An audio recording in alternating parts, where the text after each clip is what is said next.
Let me just say this so I can get this out the way. There are going to be people out there in this world who truly see you as less than.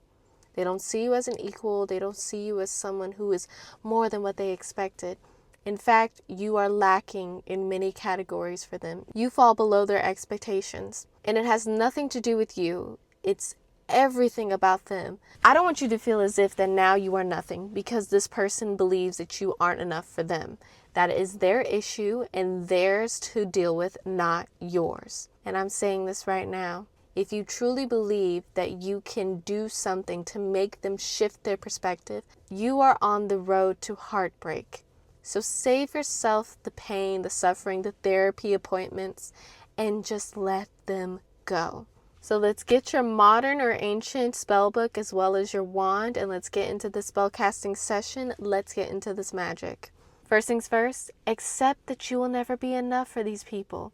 To some people, you could do absolutely everything. Again, what I said in the intro, you can move mountains for them. You can do everything to make sure that they're okay, that they are thriving in their world. And they will look at you and see you as trash. They will see you as vapor. They will see you as dirt. Because in their eyes, you are nothing. You do everything for them. You could honestly do everything for them, but they will see you as nothing.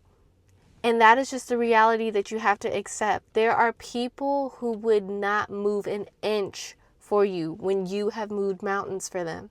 And it isn't your fault. You don't have to look at yourself and think, well, what is wrong with me? What am I doing wrong? The only thing that you are doing wrong is that you are accepting that it's true. You are accepting that you aren't enough. That is their perspective. What is yours? I remember as a kid, I thought if I could do enough, I thought if I could be there for them, if I could show them that I was a person that was willing to stick with them, a diligent friend, a caring friend, a supporting friend, that I would receive that in return. But reality came in and showed me that someone can take that kindness and just run with it and leave you with despair. They leave you with questions. They leave you with just less self-worth because you're thinking to yourself, well, what am I doing? Am I doing something wrong? Is there a reason why they're not reciprocating what I'm doing? They don't see you as worth it.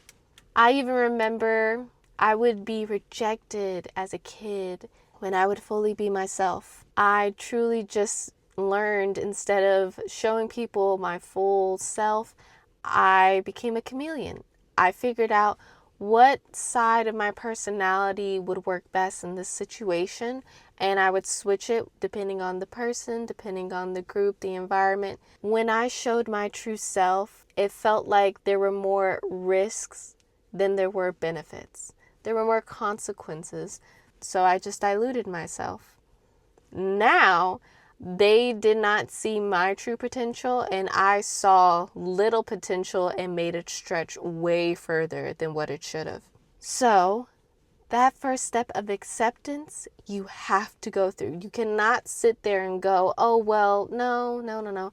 There's no way that they don't see me as a critical part of the friend group, a critical part of the workforce, a critical part of the family. No.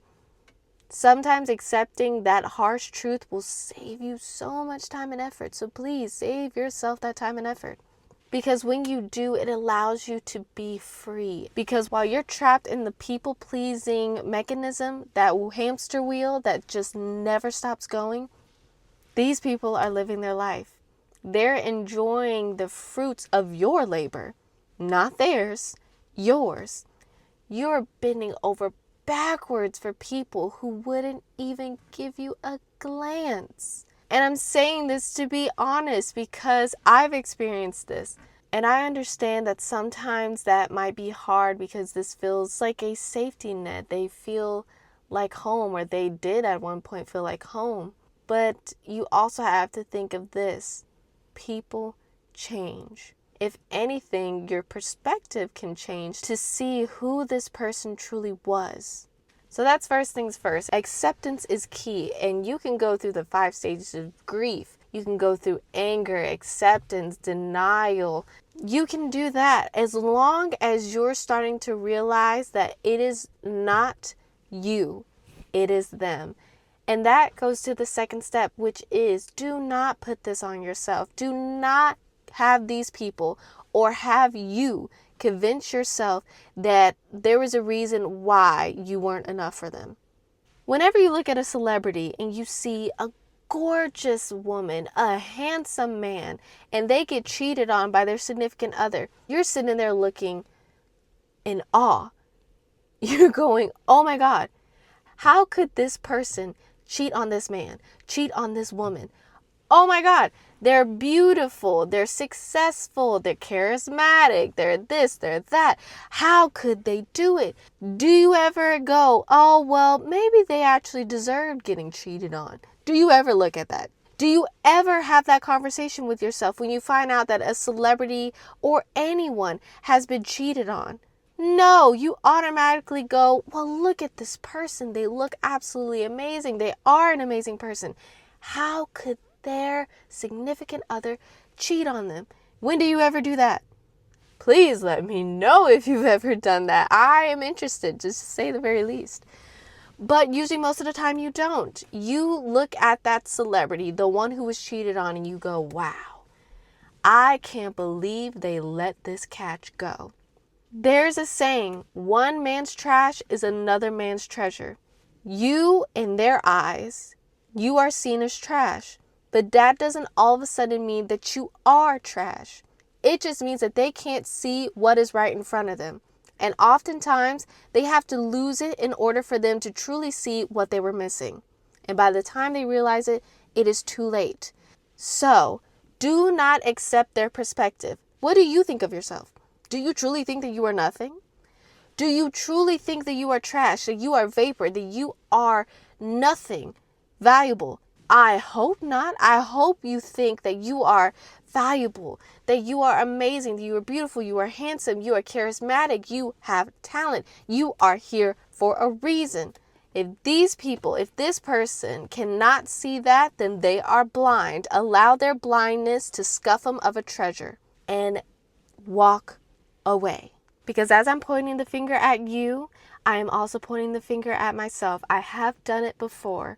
There was a particular friendship that I had where this individual would rank me based off of how good of a friend I was, I guess you can say. And by no means were they a good friend, not by a landslide. Bottom line, they would try to see how far they could push me, what they could get away with, everything under the sun. Every other action showed that they had zero issues if I were to go, because they treated me as such. What type of friendship can you think of that is a beautiful friendship, a friendship that is meant to last forever, where they rank you per week and tell you, mind you, they're telling you to your face what your ranking is? They don't. Usually that's very toxic, especially if you're saying you're number 3, you're number 5, you're number 2. Mind you, I was never number 1. Gosh, it broke my heart. I know, I wasn't number 1. And this is the same individual who was gobsmacked at the fact that they weren't my best friend. In fact, at this point, during our friendship, they were at best an associate. But their delusion was running rampant, and they could not comprehend that they were not number 1 in my book. You see how that perspective is interesting? So when I look back at it, I am so grateful that I decided, you know what? I deserve so much better. This person is making it so difficult for me to get an inch, and yet they expect to get a whole yard. They expect the whole football field. And I will show them exactly what they deserve. Nothing. As I've stated previously, you have to accept that these people are not going to see you for what you're truly worth. You should understand what you are truly worth. You should not allow someone else to dictate your worth. Do you think that a flower goes to another flower and asks, do you think I'm beautiful? Do you think that the sun goes to the stars and asks them, am I shining bright enough? No, they don't. They understand their worth, and so should you. And this leads to number 3, because these are quick lessons. You should understand that this should not break your views on yourself. This should, in fact, make you double down on your views. I want you to truly think about it. What do you think about yourself? If you were to describe yourself, it doesn't have to be a limited amount of words or traits. How would you describe yourself? Would you describe yourself as funny, extroverted, introverted, charismatic, beautiful, handsome? What would you describe yourself as? This could be a little bit of homework if you want it to. Truly sit down and think, what do I think about myself? When I look in the mirror, what do I see? I hope you see a beautiful witch. I hope you see a beautiful warlock, because in my coven, there is no one who is ugly. We are all beautiful. Everyone has a different perspective. Everyone is going to see something as worth it and see something as not worth it. How many celebrities do you know have 100% popularity? No matter where they go, there is not a single person that dislikes them or thinks about them. Again, I would like to know in the comments. This is a very interesting topic that I would love to know. Beyonce, Taylor Swift, Madonna, Michael Jackson. I could name them all, particularly singers, but these are one of many celebrities who you can think of has such a huge fan base. Millions and millions upon people download their songs, go to their concerts, buy their merch, does everything to support them. And yet, on the flip side, they also have people who absolutely despise them.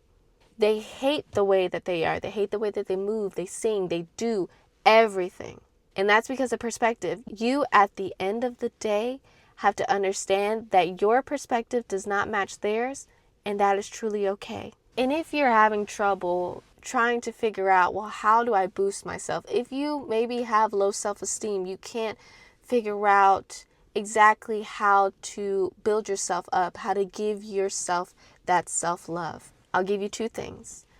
1, a piece of advice, and 2, an affirmation. 1, I always like to think of it, that little girl or that boy, that individual who is looking for that encouragement, who is looking for those words, just desperate to hear those words, or just wants to hear some type of positive reinforcement.